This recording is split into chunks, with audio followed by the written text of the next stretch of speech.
Welcome to the Sales Podcast, session 49, where Shep will get your sales and service ship shape. Say that fast 10 times.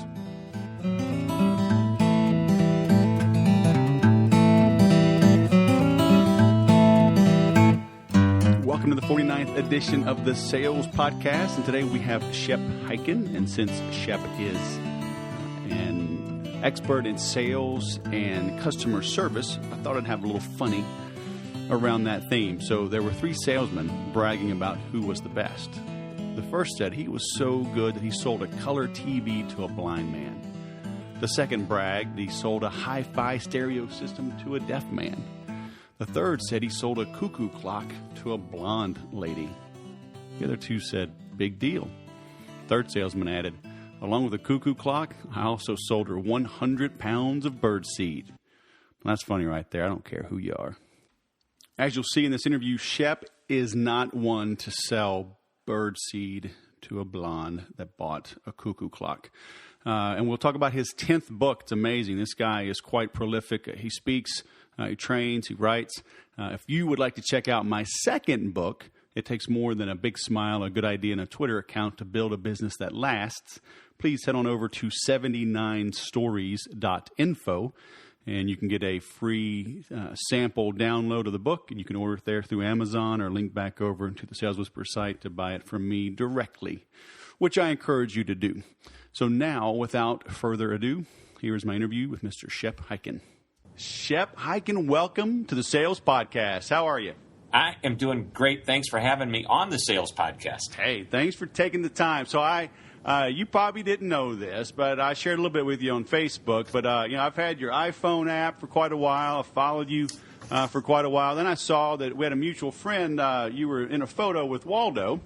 Yes. He was on my podcast, I don't know, a couple months ago, fellow Air Force Academy guy. So I was like, man, I got to have Shep on the podcast. And now here you are. Well, I'm excited to be here. Waldo's a great friend, and that guy is amazing. And I'm sure you talked about some of the great things he does, and never fly solo, and yeah, he does great. So for our listeners that may be living under a rock or just are busy, would you mind giving everyone a quick overview of who you are and what you do? Sure. I'm a customer service expert, customer experience expert. I work with companies who want to create amazing experiences for their customers and build great relationships with them, loyal relationships, as well as loyal relationships with any employees that they have as well. So how did you get into that? Wow. Well, so how far back you want to go? When I was just a boy?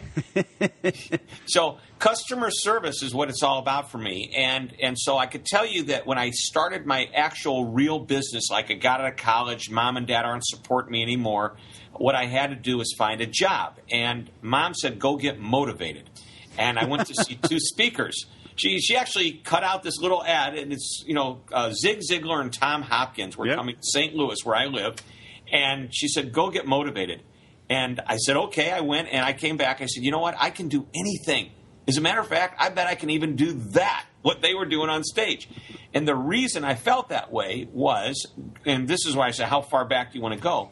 Ever since I was 10 years old, I did magic show. Actually, I did magic tricks. At age 12, I started a magic show birthday party business. And at age what? Age 12. Okay. Yeah. Wow. So, and by age, I'm going to say almost 13 and a half, 14, I was making as much, if not more, than my teachers were at school. On a good week, and I remember age 15, I was making $1,000+ a week. Age 16, I was doing, well, it had to be before I was 16 because my parents had to hire a driver to drive me around because I was doing 8 to 10 magic shows a week. And they had some high school kid driving me around. We paid him $5 a show. I'd go in, 45 minutes, an hour later, come back out. He'd be stoned, studying a book for school. But he would then take me to the next show. I joke about the stone part. I think. I'm not 100% sure, but I think I am joking. Seriously, that was my first, actually my second job. My first job was 8 years old, worked for my grandpa who owned a drugstore. And he had me come out on the weekend, during the summer on a couple of weekdays and some weekends. And I worked at a drugstore. He gave me 50 cents an hour. I thought he was giving me 50 cents a day, and I was happy. But anyway, so let's cut back to about 1983 when I got into my business. So I had this entertainment background. And also, every summer, my mom and dad made me get summer jobs. So I had like a little bit of background on real work, if you will. Went to college, still continued to do shows. I was doing nightclub work then, comedy, magic, and nightclubs. And I still also worked for this oil company. And that didn't mean I was actually in a real oil company. I pumped gas. Okay. And I did that on the weekends. And during the weekdays, I worked in their accounting and operations department. And nice-sized company, 100 and some odd locations. Anyway, when I graduated, they sold the business, so I thought I was going to work there forever. But I didn't have a job. That's why Mom said, go get motivated. I did. I said, I'm going to go back. I have a little business background. And then I started researching, the entertainment background. I could get up in front of people. But I researched all the topics that were out there, sales, motivation, change. I don't think change was around back then. But whatever was available at the bookstore, I basically read, which was, now you go into a bookstore, you get an entire wall of business books. Well, back then it was one little shelf of business books. So I bought this book called Moments of Truth by Jan Carlson. And well, that may have come a little bit later, but I read an article by him right around that time. And I said, this is exactly what I want to talk about. And it had to do with managing the moment that you interact with that customer. And I realized that was all about customer service. And I thought to myself, this is what I believed in all of my life. Because back when my mom said, write a thank you note for anybody that does anything nice for you, and that was primarily when somebody gave me a gift. I mean, that was like a lesson in customer service. Didn't realize it till I was 12 years old, came home from doing my first birthday party where I was paid $16, by the way. And she said, what are you going to do now? I said, I'm going to go write a thank you note. She goes, exactly. And, that was part of customer service. My dad said, call a week early because they book you 3 months in advance for these birthday parties, sometimes longer. Call a week or so before the actual magic show. Let them know, reminding them that you know what time it is, where they live, get exact directions. Basically, that gives them confidence. Show up early, stay a little bit later, give them a little more value. And by the way, he made it real clear that if you show up on time, they're going to be worried about whether you're even going to show up. So Vince Lombardi once said, if you're 10 minutes early, you're 10 minutes late. I expect you to be here 20 minutes ahead of time. Wow. Okay. And I don't know if between my dad telling me to show up early and Vince Lombardi, maybe it's in my DNA, just I'm never going to be late for anything. Right. And then stay a little bit late, give him a little extra value. And then he said, follow up, send a thank you note, of course, and then follow up a week later and find out how you did. Right. Get a little feedback. And to the point of sales, at that point, you would say, hey, by the way, I noticed that, it was Jimmy's birthday, but little Sally was sitting off in the corner. That's the little sister. When's her birthday party, right?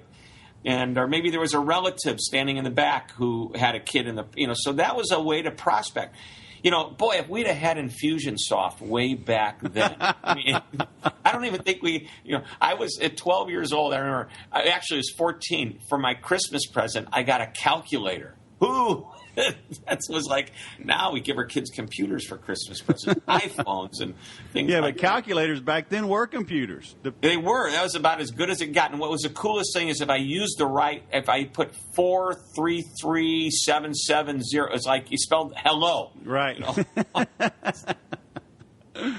So anyway, there's a little background on me, and so graduated college, got into the speaking business because that's what I thought I could do. And I started researching all about customer service and how you create that experience. It gets customers to want to come back. Sales gets people to buy the first time.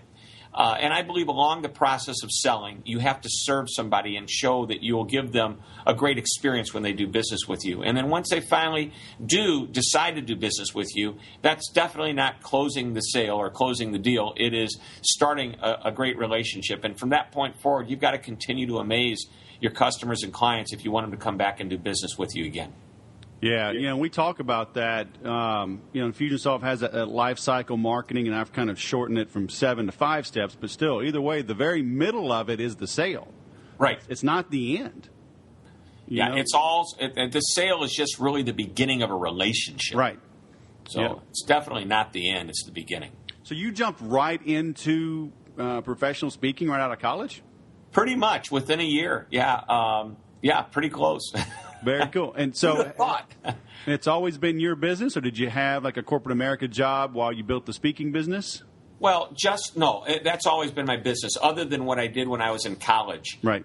Working for that oil company, that was pretty much my only real job during college, and maybe a little bit outside of college. But within a year, I was doing that.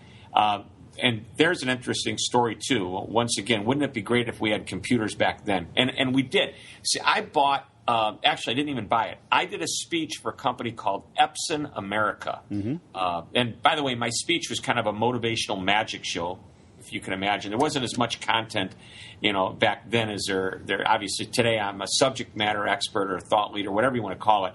I mean, I focus on one concept, and I just study it, research, interview people, just like we're doing today. But back then, I remember I did a presentation for Epson America, and it was a local distributor. And he says, I'll make you a deal. Instead of charging me, I'll give you a computer. Ooh, a computer. So I got the computer, and it had little discs that you had to swap. They were CD-ROMs or something like that. Not even CD. No, they weren't CDs. They were big floppies. Yeah, they weren't CD. They were 5.5-inch floppy discs. Big floppies. Big floppy discs. So this is how my sophisticated mind worked. Back when I started my business, I picked up the phone and I called people. And I asked them, are you the person in charge of hiring speakers? And they would say yes or no. And if they said no, I found out who. But when I got to somebody, I said, great, what do I need to do to be considered? Once I gave them a quick 30-second spiel, what do I need to do to be considered? Part of that process was the fact that I even picked up the phone and made the calls, because that's the only way I was going to get bookings back then. There was no internet. There was no, getting your name out there any other way.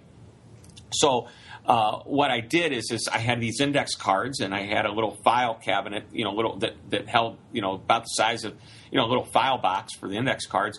And I had listed 1 through 31 for 3 months out. And I always worked about a week to 3 months out when I'm supposed to call somebody back. And I'd write down, left a message, call back, wants me to follow up on this date. And I just popped their index card in there. Well, today, obviously, you have contact management. But that was how I really started. I mean, smiling and dialing and trying to get those people to book. Small companies booked me to start with. Companies like General Motors, Anheuser-Busch, Enterprise Rent-A-Car. I mean, I didn't go for the small companies. I went for the big ones, and they embraced me. I mean, they who's this guy calling? And I guess I had something to share. And I'll never forget my first contract was with Anheuser-Busch. My first speech, because it came before, it was, I guess, the second contract, but the speech came before the Anheuser-Busch one did, was Enterprise Rent-A-Car. I still talk to Enterprise and do a little bit of business with them. Anheuser-Busch, boy, all my contacts have gone, but I had a good, almost 20-year run with them. Wow. But yeah, there was a point in time where AB was booking me 20 to 25 dates a year. Wow. General Motors, I flew up to Detroit. I didn't tell the guy I was from out of town. I surprised him when he found out that I was this young 23-year-old kid who flew up just to meet with him, just to talk about his meetings. He was so impressed. He booked me on the spot. Wow. For an event. And after that one, booked me for anywhere from 40 to 50 days a year for the next 8 years. Wow. Yeah. So that's smiling and dialing. Okay, so that's powerful right there. So how does a 23-year-old kid have the guts to call General Motors, Anheuser-Busch? I mean, buy a ticket. I mean, it wasn't like you could go to iFly SWA and get you a $99 ticket on Southwest Airlines. I mean, it costs money to fly. It still does, but back then it really did. It wasn't as convenient. $600 for a flight and a rental car. And, that was 30 years ago. So what is that today? Yeah. And I just basically said, this is an investment that I have to make. I know that they're going to hire guys like me. It might as well be me. How does a guy get the guts or the strength or courage to do that? First of all, you don't know any better when you're that young. Yep. That helps. Second of all, I got motivated, So I went, the very next day I bought Tom Hopkins. That night I bought Zig Ziglar's cassette album, See You at the Top. Okay. And then the next day I went to the bookstore and bought Tom Hopkins' book, How to Master the Art of Selling Anything. Yep. And I listened and I read, and within 2-3 days, I'm doing what they tell me to do in these books. And I will tell you, my background, probably the fact that I'm willing to get up in front of people anyway, will tell you a little bit about my background. I believe it or not, was a very shy kid. Magic was something that gave me confidence, and I always felt, even though I was nervous doing magic shows, I still put myself up there in front of people. So I didn't have a problem picking up the phone and making a phone call. To me, it was the same as walking out and doing a little magic show, yep, in a sense. Quickly realized very early in the career that the client really wasn't interested in a magic show. They were interested in a speaker. Mm-hmm. So more and more content started working its way in to the magic show, which eventually became a speech with a little bit of magic. And even today, I still put a couple of tricks in the magic or in the speech if the client wants me to. So there are some people listening to this right now that are saying, that's all fine and dandy. This does not apply to me because I can't cold call and everybody has caller ID and, oh, never mind. What do you say to those people? That's a bunch of bologna sauce. That's a nice way of saying bologna sauce. Wow. Initials, however you want to say it. Bologna sauce. Because even just yesterday, we sat down and we strategized. I just did a meeting with a great group of people.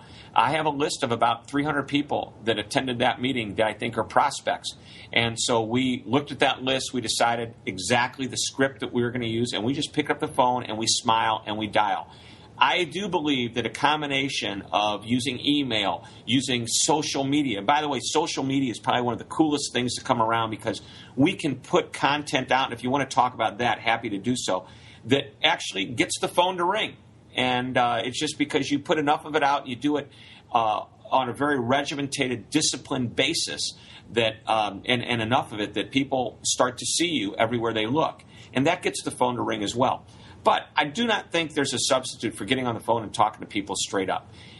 If it is truly a cold call, that's fine. If there's a way in, if there's any kind of warmth you can give it, you can see an article in a magazine and capture the person's name and just call and say, hey, I saw this article of you in this magazine, and I thought we ought to talk for just even 5 minutes. I'd like to tell you a little bit about what we do, and there might be an opportunity for us to benefit each other. Right. How hard is that to do? It takes confidence, I guess. But right. Once you get through it, the rhythm starts and it gets easier. Well, it does. I mean, with anything, working out, eating better, whatever, you got to get going. And there's probably still that misnomer. It's really not 100% cold call. I mean, the smart guys that are still using the phone, we do exactly that. We find something in common. We find a reason to reach out. So whether it's an article, in the magazine or what have you, so at least there's some triangulation there. So it's not 100% cold, random, right, shooting from the hip kind of thing. So yeah, but I believe in the beginning, depending upon the kind of business you're in, I think that sometimes you do have to hit it totally cold, mm-hmm. Because you haven't established yourself long enough to, or you haven't been able to. There's just opportunities there. If I hear of a name, if I see an article in the paper, maybe that's the connection. How did you get my name? Well, I read it in the paper. I mean, right. That's flattering to somebody perhaps. But, hey, we're going to that's what we do. Pick up the phone and call or find their address, send them a book. And, obviously not everybody's ever written a book, but it doesn't matter what kind of business you're in. If you sell staplers, mm-hmm. And you got the best stapler in town and you want this company to buy staplers, you find out their address, you find out who's their buying manager, and you send them a stapler. Sure. And I just use the example stapler because I know people are listening to this, but that was what was sitting right in front of me when I said that. So who were these 300 people that you're calling? How did you run across them? Sure. So I did a speech recently for an organization, and part of what they did was they sent me a list of all the attendees. Oh, okay. Yeah, and I know that not all of them were in my session. Sure. Matter of fact, there were probably 3,000 people that attended. However, going through the list, we identified maybe just under 300 people that I feel had the job title. Okay. All we have is a phone number and their job name and their job title. and they may or may not have been in my audience. I only had about maybe 200 people in the audience. Right. I was an early morning session. I've been back to this group a number of years, so a lot of people keep coming back to me year after year. We know who those people are. Right. So the real standard thing we do, we pick up the phone, we talk to them, we say, you know what, you might not have been in the session, but I've been appearing at the convention for the last 6 years, and we just wondered. First, we establish, are you the person involved in putting together the meeting for your this particular case, it was for franchisees, and they'll say yes. And great. Well, Shep, if it's my assistant speaking, Shep was just recently at this conference. You may or may not have seen him. He's been invited to speak there 6 years in a row. We'd love to find out if there's a fit, because we know that your type of organization hires people like Shep. It's real simple. It's really direct. Right.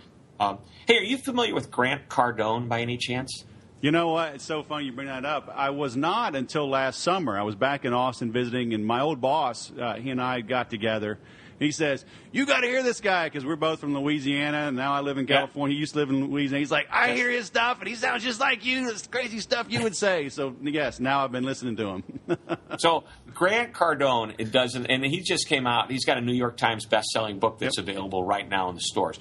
But one of the things, I just heard him speak, and I could never do what he does. He takes what I think confidence and guts to a whole nother level. Oh, yeah. But, he also primarily is speaking to car dealerships. Right. And you can talk to a car salesman a whole lot differently than you can talk to an executive in a company or owner of a car dealership.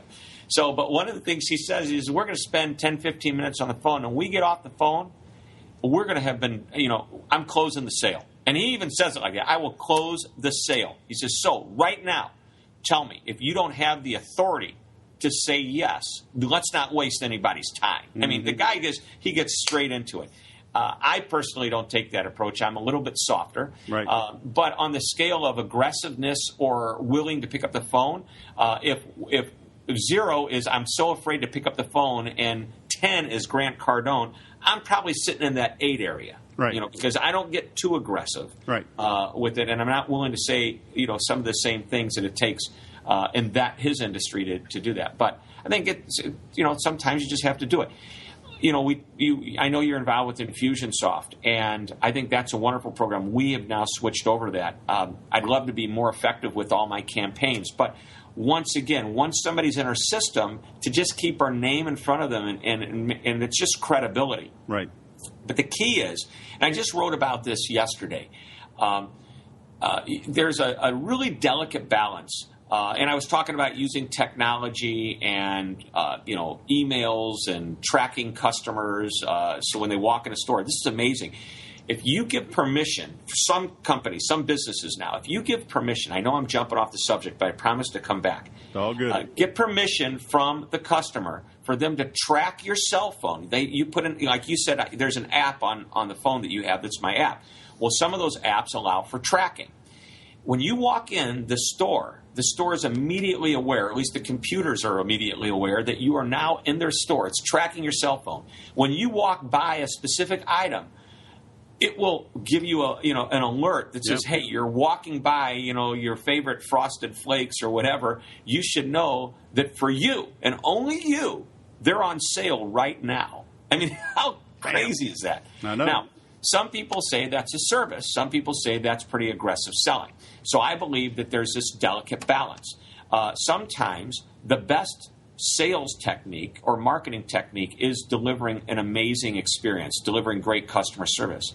However, sometimes sales and marketing is also a great customer service. Because if I go into an Ace Hardware store and I ask for a can of paint and they don't offer to sell me brushes along with that, that's an upsell, I think they're doing me a disservice, because if I get home and I forgot the brushes. So, but there's this balance between so great customer service can be sales and marketing, but sometimes there's too much sales and marketing to make it great customer service. Right. So there's that balance. So that's what I was getting to.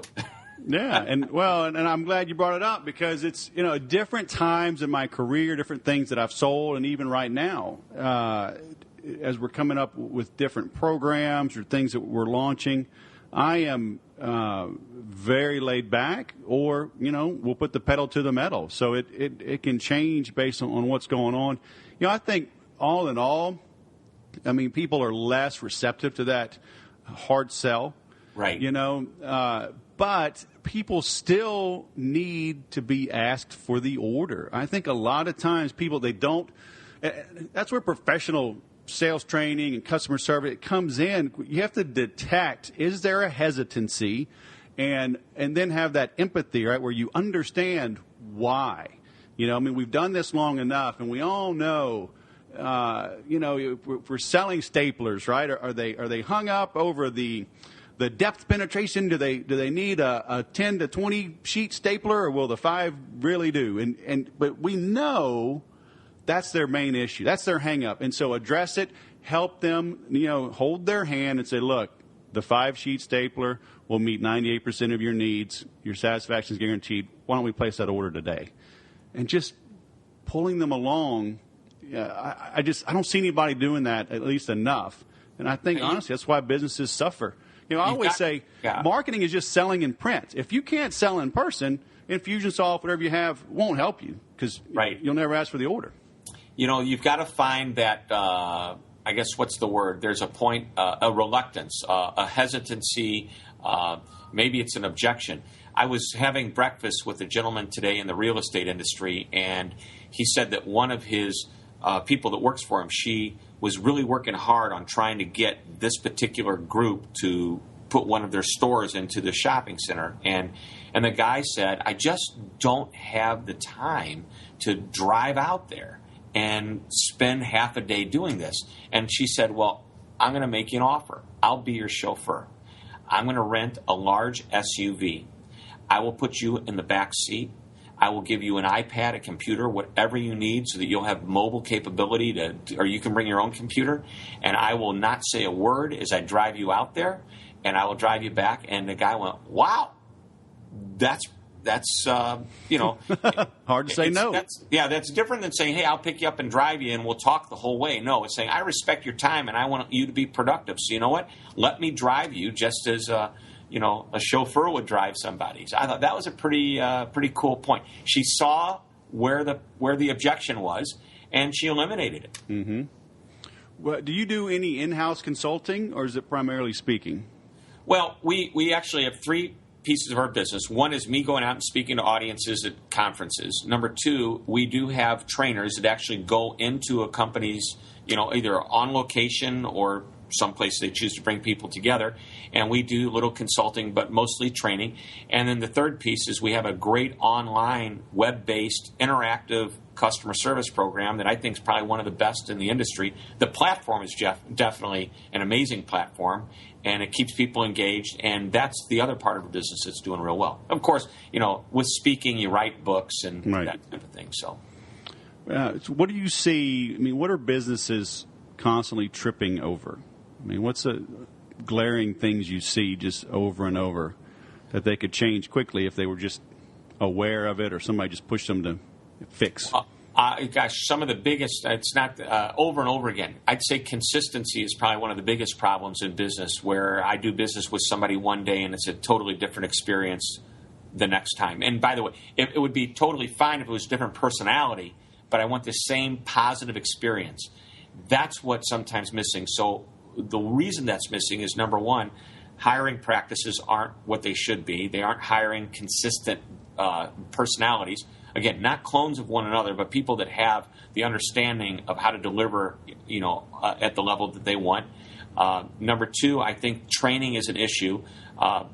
American Express, when they were putting together their call center and trying to turn it around and make it better than it was, because it was, and they'll admit it, a number of years ago, it wasn't a great experience to call up American Express.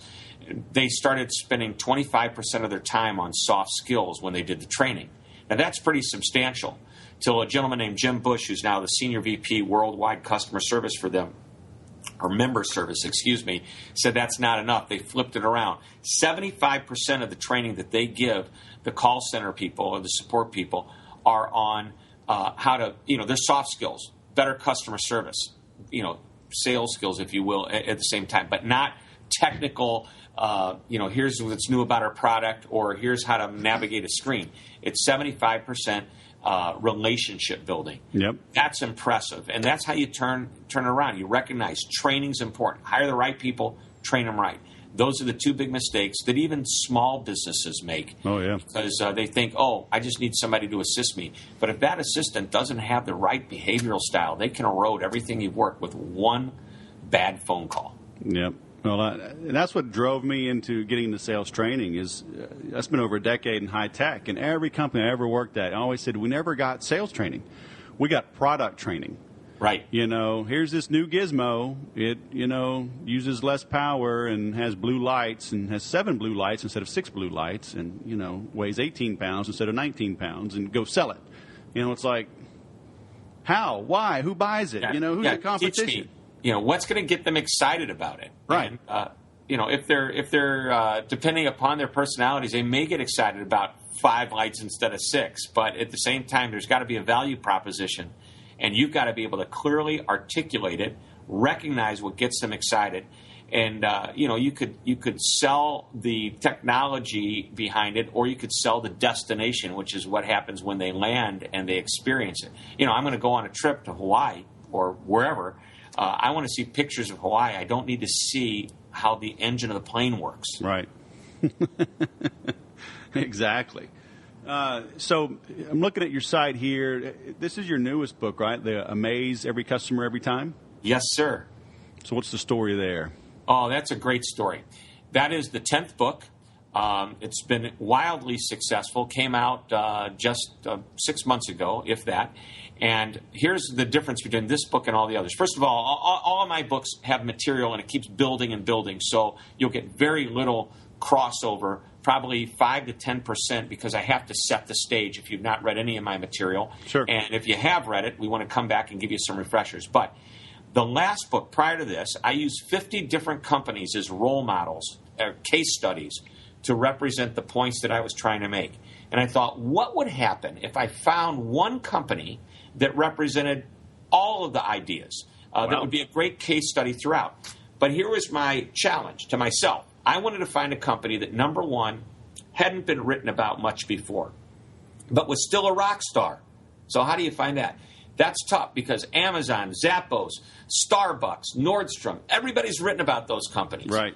But then I also wanted to find a company that would resonate with 90% of the people that I've worked for in the past. And that would mean service companies, manufacturing companies, franchise organizations, hospitality, you name it. So how do I find this company? And I found a company, and the company happens to be Ace Hardware.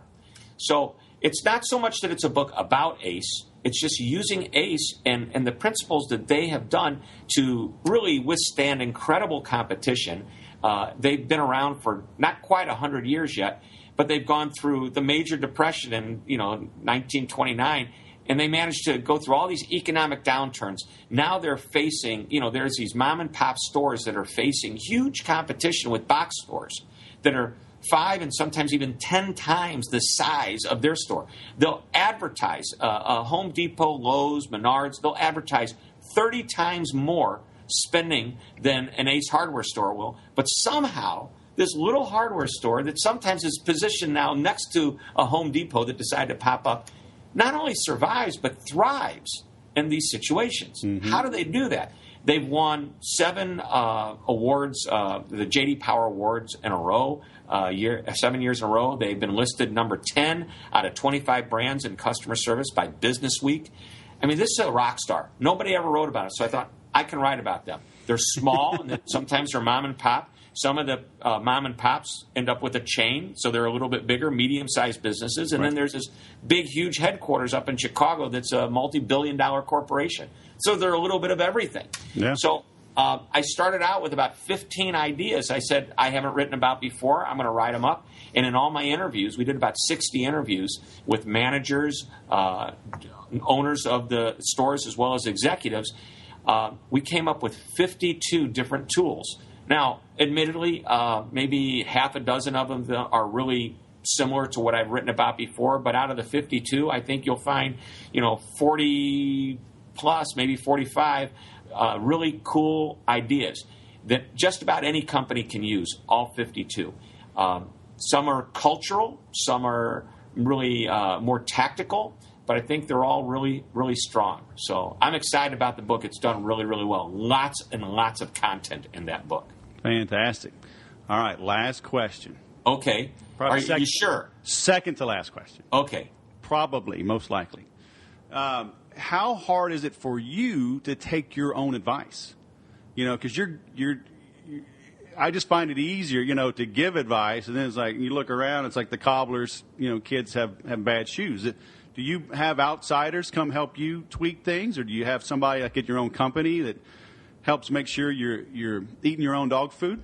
So there's two questions within that one question, and I won't let that be the second question. All right. Okay. So then maybe there'll be three. Here's the thing. First of all, I do drink my own Kool-Aid. Mm-hmm. I'd like to be a better person in my office. Admittedly, I mean, we're a very small business, so we're really always, working hard and pushing and driving. I'd like to be a little better, but I still think I'm very aware of it. My mantra is always be amazing. And that means we want to teach our clients to always be amazing for their customers and clients and guests or members, whatever they call them. But we want to be amazing to them as well. And I want to try to be amazing internally, too. I want to be a good guy to work with. Mm-hmm. And usually that works out. Usually I am.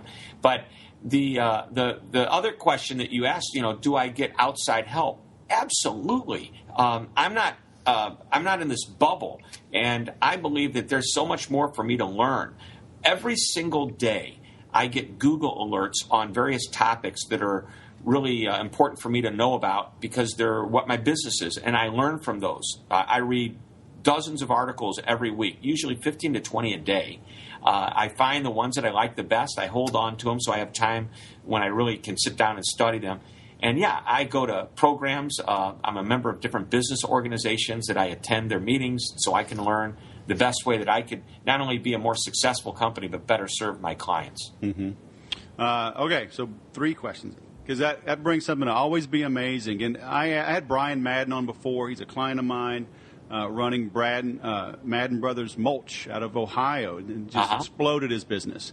And I asked him, how do you draw that line between, being amazing and sometimes having to cut somebody off, tell them no? Maybe they're being too demanding, right? Maybe they're just being outright jerks. How do you handle that pushy, needy, jerk of a client? So we don't necessarily have that happen very often. What we do, run into situations where a client is asking for more and more and more, and we have to draw a line somewhere. And I've even had a client say to me once, what you're doing isn't really all that amazing. I said, no, what we're doing is disagreeing on something. And I think there's a little bit of a difference. So I believe that the customer's not always right, but they are always a customer or a client. Right. So if they're wrong or there's a disagreement, we do it with dignity and respect. Right. So that's the first thing. And if somebody is pushing my button, and this really doesn't happen to me very often. I mean, it really doesn't happen to me at all. I'm just thinking about my clients. How often does it really happen where you want to say, this client or this customer is just not worth doing business with anymore? Right. You have to carefully hand them off to someone else. Right. So. All right. So, all right. Save your reputation. I mean, do it with dignity and respect. Yeah, okay. Fair enough. I like it. So the final question is just final words of wisdom for our listeners. Wow. Okay. So, my whole thing is about customer service and experience. And too many people feel like customer service is a call center. You pick up the phone, you dial in somebody that's going to give you support. But that's not it at all. It really is part of creating a great experience for your customers, clients, guests, whatever you want to call them. So I guess if there's something I want to hang on here for people to remember, it's that service is not a department. It's a philosophy. And it's something to be embraced by every person, from the owner to the most recent person you've hired. Everybody has to believe in it, and they have to deliver it, because that's what's going to take your business to the next level and get new customers, because the customers will talk about you, get your regular customers to come back and do more business with you. Very nice. Thank you, sir. And everyone can find you just hyken.com, right? HYKEN.com? That's correct. Pretty easy. And then all your social media things are there: Facebook, LinkedIn, YouTube, Twitter, your RSS feed, all of your books. 10 books. All right. Now I have something to shoot for. I got 2. But I bet your two are really good. I bet yours are really good too, you know. My goal, I don't know. I need to make a goal. I need to make a firm goal because I want to be really published, not just self-published. So I don't know if I can do it this year, maybe by next year. So I've been published and I've done self-publishing. And at the end of the day, in the world that we live in right now, because of the ability to distribute, self-publishing can work. You can be just as successful. You can sometimes even have a better control over the distribution. Keep your books, active on Amazon and that type of thing. You might not get the in-store bookstore distribution, although you might if the book becomes popular enough. Right. But you'll definitely be able to make money on your book. And by the way, having 2 or having 10, the fact that anybody would even have 1, that's the goal. Just do the first one. That's what I tell everybody. Amen. Well, thank you, sir. This has been fantastic. It is today, March 12th. We'll have this up by next week, and I'll shoot you a note. Great. I can't wait. Thank you very much. It's a pleasure to meet you and talk to you. And anytime you want to do it again, let me know. I will. Thank you, sir. Awesome. Take care, man. Thanks. How do you like those words of wisdom? I love what Shep was talking about with his parents, saying get out there and make things happen. Write thank you notes. Say please and thank you. Arrive early, stay late, call them a week later, see how it went. Look for cross-selling opportunities, right? When he was doing birthday parties, if there were siblings there, then, they needed a birthday party as well. So there was always business for him to find. He was making more money as a kid than his teachers were making. You notice also how he went big. He was young. He went after GM. He flew to Detroit, right? He was 23 years old. Got a plane. He said over $600 it cost him to go land that deal, and he got it. I just interviewed my friends Lisa and Joran Force. We'll be releasing this next week, but they are realtors. And Lisa told her story how in their first 6 months, or on her first day of the job, another realtor told her, don't expect to make any money in your first 6 months. It's just how it was, supposedly. And in her first 4 weeks, she had, I think in her first 3 weeks, she had 4 houses under escrow. And she went big, right? So you need to do the same thing. Go big. Sure, there's something for paying your dues. And the more you do, the better you'll get, the higher the fees you may be able to charge. But just having that enthusiasm is enough, okay? Because if you have the enthusiasm, you probably also have more skills than you think. And we always underestimate the value of what we know. So, aim high, go after it, go big or go home, right? Motion beats meditation. Now, the motion I would like you to take is to visit thesaleswhisperer.com/session49 and leave some comments on this podcast. Let me know what you think. And also, please visit thesalespodcast.com. That'll take you to a preview of this podcast. And over on the left, click on View in iTunes. And from there, you can leave a comment and rate this podcast within iTunes. So the more ratings I get, the better the visibility, the better the distribution, and others can learn from this podcast as well by you saying a few nice words and helping get the word out. As always, I thank you for listening, and remember to sell different.